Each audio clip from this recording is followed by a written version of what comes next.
Šioje pamokėlėje pakalbėsime apie rankų smūgių savigynoje. Kovinėme sporte, kovos menuose, taip pat matome ir filmuose, visur dažniausiai naudojami smūgių kumščiais. Tačiau realiame gyvenime, ypač kai kalbame apie įprastus žmonės, nesportuojančius, kai mums reikia apsiginti, net jeigu jūs nesate kažkoks kovos menų specialistas, tai, sakykime, tie smūgių kumščiais yra ne pats geriausias dalykas. Netgi jeigu jūs esate patyrę sportininkai ir tie, sakykime, jeigu kova vyksta su mažom piršinėm, netom didelėm, tuomet irgi labai dažnai kovos metu yra patiriami įvairūs lūžiai ir taip toliau. Realioji kovoje, apskritai, kai nėra jokių pirštinių, jokių nieko, tai tos traumas pasitaiko dar žymiai tankiau. Net jeigu žinote, kaip teisingai sugrupuoti visą ranką, vis tiek, kai vyksta kova, vyksta distancijų kaita, jūs galbūt taikėte žandikų, jūs pasilenkia pumpą, taikėte kaktą, jeigu truputį iš šonų pataikėte kažkur, daugybę variantų, kada gali susitraumuoti galite ranką. Galiausiai, kai taikėte, sakykime, iš kumščio, realiai mes visą laiką bando pataikyti tam tikrą zonas. Ar tai būtų kažkoks įsmakrą, žandikų ir taip toliau. Tai yra pakankamai maži taškai. Ir kai vyksta kova, man čia pataikyti, pakankamai yra sudėtinga. Jūs dar veikia stresas, baimė. Kaip minėjau, mes savigyną, sakykime, taikom, savigyną norime, kad su savigynos technikos, savigynos veiksmais apsigintų visiškai žmogus. Tai yra savigyna yra skirta visiems, ne kažkokiem kovos menų specialistam ir taip toliau. Būtent dėl šių visų priežasčių savigynai mes naudojame pagrindė smūgius minkštąja dalim. Tai yra delnų, plaktukas, tai yra irgi delnų minkštąja dalim.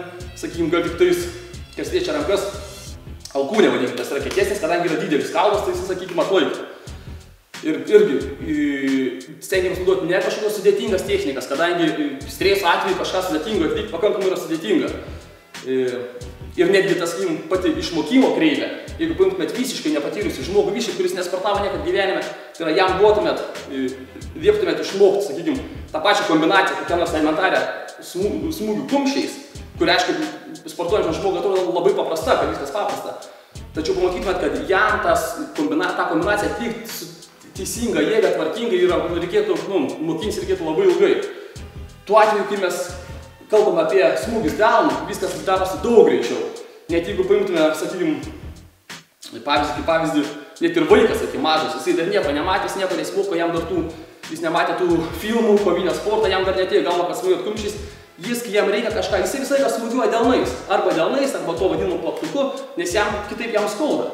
Tas pats pavyzdys, kaip žmogus, jeigu bėga ir griūna ant žemės, irgi niekada negriūna ant kumščių, nes jam skauda paprasčiausiai. Jis griūna ant delnų, kadangi rankos visas žmogus yra pratęs ant delnų viską priimti. Būtent todėl net ir patys smūgiai gauna, sakykime, daug, kadangi žmogus nestabdo pasąmonėj, jis daug smarkiau smūgiuoja delnų negu smūgiuotų kumščių, kadangi kumščius prisibijo truputį. Jis jaučia, kad gali jam skaudėti. Vėlgi, čia, kaip minėjau, kalbu apie paprastą žmogų. Taigi būtent dėl šių visų priežasčių mes naudojame delnus ir naudojame visiškai paprastas, motorinės, primityvias, sakykime, technikos, kurios, net ir streso atveju, baimės atveju gaunasi labai paprastai gaunasi ir labai gerai veikia. Pagrindai yra savigynai taikoma tokia taisyklė. Minkštas į kietą, kietas į minkštą. Tas reiškia, kad, su minkšta dalim, čia minkšta, mes smūgiuojame į kietą, į minkštą, į pilvą, kažkur raumenis, galime smūgiuoti ir kumščių. Kadangi šioje pamokėlėje aš noriu paminėti būtent tik bazinės technikas. Apie visokius papildomus veiksmus smūgius įvairiausius mes kalbėsime vėlesnėse pamokėlėse. Čia noriu paminėti tik tais būtent patį pagrindą, pačią bazę, todėl kalbėsime tik apie, sakykime, 3 pagrindinius smūgio atlikimo veiksmus, vadinkim, smūgio atlikimo technikas ir visos jos bus skirtos smūgiams į galvą. Vėlgi, kas dar savigynai mums svarbu, kad visus smūgius mes renkame tokiuos, kad mums nereikėtų taikyti jokį taikinį. Mums nesvarbu, ar į nosį taiksim, į smakrą, į ausį, dar kažkur. Kai bus stresas, baimė, tamsuoju gali reikėti kovoti, taip toliau, nebus kada taikyti dar kažko, į kažkokią zoną. Vyksta kova, jūs bet kaip leidžia tos smūgius negalvodami. Esmė yra, kad jie kurie be pataikyti, jie sakykime, veikia, jie daro kažkokią sukelia traumą, kažkokį atoveiksmį tam žmogui, jis pasisuks, pasirengs, veiksim, darysim naujas galimybės, tada jis atlieka kitus smūgius, taip toliau. Taigi, dabar apie pačius veiksmus. Pirma, tai yra paprasčiausias smūgis delno. Delno apatinė dalis, sakykime, yra tiesus smūgis. Tiesiai, ta prasme, vėlgi, jeigu kalbėt, vadinkim, to realų, kaip generuoti kaip galima didesnį smūgį, ten vėlgi atsiranda dalykai. Svorio pernešimas, kūno mechaniką, pasiskimų ir taip toliau. Tačiau vėlgi, mes kalbam dabar apie paprastą žmogų. Jam nėra kada labai daug laiko mokinti, sakykim, jis nori mokėti apsiginti dabar ir čia, sakykim. Todėl, nekalbant apie tam tikrus sudėtingus dalykus, esmė paprasčiausiai. Smūgis delnu, tiesiai delną, kažkur vėrės ryti. Biškai manęs jau pataikysiu į nosį labai gerai, aš anuoju taip toliau, pataikysiu žandikauliu dar geriau arba kažkur į smakrą. Jeigu geras smūgis, gali iš karto, jeigu galima akuntuoti. Kažkur į kaktą pataikysiu nieko tokio. Žodžiu, paprasčiausias tiesus smūgis. Aš kliuoju įvairiausias variacijas. Sakykim, kai kam patogiau yra, tarkim, ypač moteris, pavyzdžiui, tas tiesus smūgis irgi atrodo pakankamai kažkaip sudėtingai darasi. Todėl daug paprasčiau darys smūgį tokį tarsi jūs, paimtum tokį kamoliuką ir mestumėt į sieną. Tai yra tas veiksmas pakankamai yra įprastas, bet ką, paėmat obuolį, akmenį, bet ką. Metat tas, sakykim, smegenim nėra nieko sudėtingo, jos vyrai įpratę atlikti šitą veiksmą metimą. Lygiai tą patį mes perkeliam čionai, savigriui, sakykim. Kažką, tiksliai, aišku, tuščia ranka, paėmė, paukšt per galvą. Vyškai tas pats veiksmas. Einat į priekį ir smogiat. Geriausia, aišku, būtų, kad smūgis būtų geras, reikėtų smogti į kiaurai taikinį, ne į čia, bet kiaurai mušti, tada smūgis būtų daug didesnis, tačiau apie visus tuos dalykus pakalbėsime ateityje. Taigi dabar, kaip minėjau, tiesus smūgis, paukšt į galvą, smūgis tarsi metimas, tarsi iš viršaus, paukšt, gali netgi būt truputį, jeigu šono kažko viskas tvarkoja. Ir dar viena variacija, sakykime, smūgis iš apačios.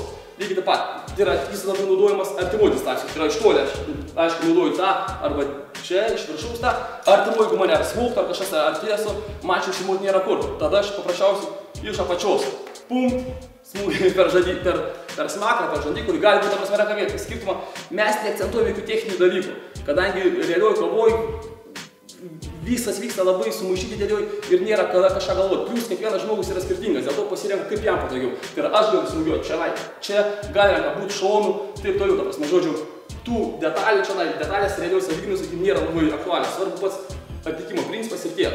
Tai, kaip minėjau, tiesus, iš viršaus, atmesę distanciją, smūgis iš apačios. Dar, kas be ko, šoniniai smūgiai. Čia vėlgi kas gerai. Tai, kai mes smūgiuojam iš kumščio, pakankamai turi būti tam tikras kampas jėgos ir toliau, kad įsitikingai pataikyti iš krumplių. Kai naudojam delną, jokio skirtumo nėra. Tai yra, mes nereikia trumpinti to smūgio. Tai yra, smūgį gali naudoti ir žymiai ilgesnis. Tai yra, šiuo atveju aš ne čia turėčiau iš kumščio smūgiuoti. Tai yra, čia tokia distancija, savigriui aš galiu ploti paprasčiausiai. Tiesia ranką, gal aišku, tą artimą, jokio skirtumo. Plius, taikinys vėliau, jokio skirtumo. Pataikau žandą, gerai. Per ausį, gerai. Per smilkinis, gerai. Kad per pakaušį pataikysiu visai gerai, aš tada galiu tęsti ataką. Tai yra paprasčiausiai žodžiu smūgį. Paukščių šoną. Jokių problemų. Taigi, visi smūgiai delną. Tiesus, šoninis, iš viršaus plojimas, iš apačios. Viskas. Toliau eina smūgis plaktukas. Tai yra tiesiog sugniaužtų kumščiu, bet minkštąja dalimi. Vėlgi, viskas labai paprasta. Smūgis vertikalus tiesiai, taikinys vėl nuvyškia skirtumo. Į nosį aš geriausiai taikau, kur išlindęs. Nosis, per žandikaulį kažkur pataikysim į akmenis, ar gali šiek tiek šonų, irgi labai gerai. Šon žandikaulis, per ausį, per smilkinis. Galiausiai nepataikysim per kaklą, jokio skirtumo, toliau tiesim vis tiek ataką. Tai yra, žodžiu, tiesiai, atgalinis, ta prasme, smūgis gali bam. Šiaip, aišku, tas atgalinis smūgis labiau naudojamas, sakykim, kai yra kažkokias situacijas su kairiais užpuolikais, galbūt kažkas vyksta, pamatau iš nugaros, paukštį iškart per šoną, ar visai iš nugaros, ar netgi pradėjau šiaip šonų, kalbu, pum, čia kažkas vyksta, kitam vėl bam. Taigi, plaktukas, tiesus, šoninis arba atgal. Dar variantas, sakykim, jeigu priešininkas tai yra pataikėm į tarpą, gal kažkur į pilvą, kažkas pasilenkia, tai pačiai yra pavojinga zona, pam, iš viršaus irgi pakankamai gerai veikia. Sakykim, šitie va, dvi tos technikos, delnų ir plaktuku, praškai yra viskas, ko jums reikia. Jis patenkins visas situacijas, tiek iš tolimos distancijos, tiek iš artimos. Galiausiai, dar kas galima duoti savigriną, tai yra alkūnė. Čia nenaudojam tų dalykų, kaip tarkim, motai, sakykim, čia ne kaip kovin, tarkim, nenaudojam iš viršaus alkūnės, iš apačios alkūnės, iš viršaus alkūnių, praškai tokių nenaudojam, nes daugelį yra pakankamai sudėtinga. Visi tie judesiai. Pagrindinai naudojame tik tais elementarų, horizontalų smūgį alkūnę. Arba galinė ranka, arba priekinė. Čia tiek iš šono. Vėlgi, čia distancija žinoma artima. Pagrindinai naudojama, kai irgi kažką arba atlieka kombinaciją kažkokią ir suartėja, arba jūs laiko, kai, sakykim, smūgiuot, nėra kaip užsimoti papildomai. Yra arba tik iš apačios, arba jums kažkas nepatogu, tiesiog norite jeigu norint sužalot, reikia jeigu norint smūgiuot. Vėliau kalbėsim apie kitus dalykus, kaip draskyti ir toliau. Bet šiuo atveju, kadangi mes kalbame apie smūgius, tai yra artima distancija, kažkas smogė kažką, paukšt alkūnę.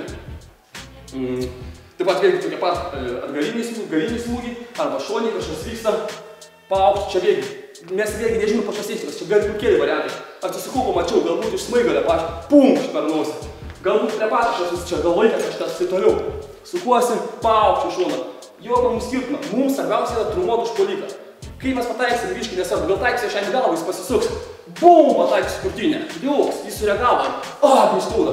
Ir toliau veikia. Toliau atlieka smūgis. Žodžiu, tų variantų yra begalės. Svarbiausia patys, o jie patys smūgiai ir mato, kad paprasti ir primityvus. Vėlgi su alkūnė tas pats, kai pasilenkia užpuolikas. Pum, pasilenkia iš viršaus, ar per galvą, ar per nugarą. Ta prasme alkūnė. Kai buvo plaktukas, taip pat alkūnė. Praškai viskas, šitie visi pagrindiniai smūgiai yra viskas, ko jau reikia. Nereikia jokių kažkokių papildomų, sudėtingų ir taip toliau. Taigi, kol kas dar čia primenu viską, tai yra tiesų smūgį gaunam. Paukšt, variacijos šonų, iš apačios, iš viršaus, plaktukas, bam, galbūt iš viršonų, pasilenkia iš viršaus ir alkūnė. Vėlgi pasilenkia, bam. Pabaigimui gal šiek tiek kamereiklas, ta prasme, šiek tiek į mankiną parodysim. Tai yra vėlgi. Visus smūgius rezumavimas. Matot priekį, tiesiog punkšt, tiesų smūgis. Vėlgi, aišku, kai mes kalbame apie atakas, tai aišku bus kombinacijos. Bet dabar sakysim dar kartą, tiesų smūgis, kažkas man iš viršaus smūgį, artimesnė distancija iš apačios. Šoninis smūgis, kažkas liko į ramiai. Kita ranka, paukšt. Dėl visų kombinacijos, dar kokias galbūt. Tiesa, iš plaktukas jau. Plaktukas. Iš viršaus, šoninis, atgalinis, kita aišku ranka, tas pats. Kombinacijos įvairios. Vienas smūgis. Kaip visą laiką, aišku, mums stengiamės taikyti jautriausias. Kažkur nosį, žandikui, kažkur ausis, smilkinys gali būti, kaip to jau žodžiu. Ir alkūnė. Yra artima distancija. Paukšt, kamerė. Kažkas basą, kažkas iš laikų šoną, bam, ir toliau. Ir kaip minėjau, kadangi vyksta kova, mes negalvom tik tą, darom viską, kas mums išeina. Todėl jungiam visų smūgių kombinacijas. Iškai nesvarbu, beveik kaip mums nesvarbu technika. Galima, bam. Ir viskas, paprašome. Aišku, realiai sąsijutume į priekį, spaustumą, taip toliau, panaudojam kitus veiksmus. Bet sakykime, viso šito yra daugiau negu pakankamai netgi. Gynyba ramiai, jūs tvarkoja nieko, kaip minėjome, kaip prieš tai kalbėjom pamokėlį apie gynybą. Jūs tvarkoja, jūs neišduoda, kad iškart pusit. Ir kamereiklas visas tvarkoja ir tai kažkas nepatinka. Netikėtumo faktorius per tas 2 sekundės padaro tiek žalos, kad jisai pasimeta, nebenori tęs kovos.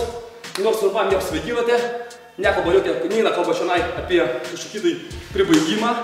Savyginai mes nenorim, sakykime, prisidaryti bėdų. Mums tik reikia trumpam eliminuoti priešininką, sužaloti, kad mums atsirastų laiko tarpas pabėgti iš tos pavojingos zonos. Išsukti iš situacijas pavojingos ir toliau. Ramiai atliekam veiksmą, smūgį kažkas, padarom, traukiamės, dingstam iš tos zonos. Jeigu buvo rimta situacija, kviečiam policiją, taip toliau. Žodžiu, čia jau kiti dalykai. Tai tiek.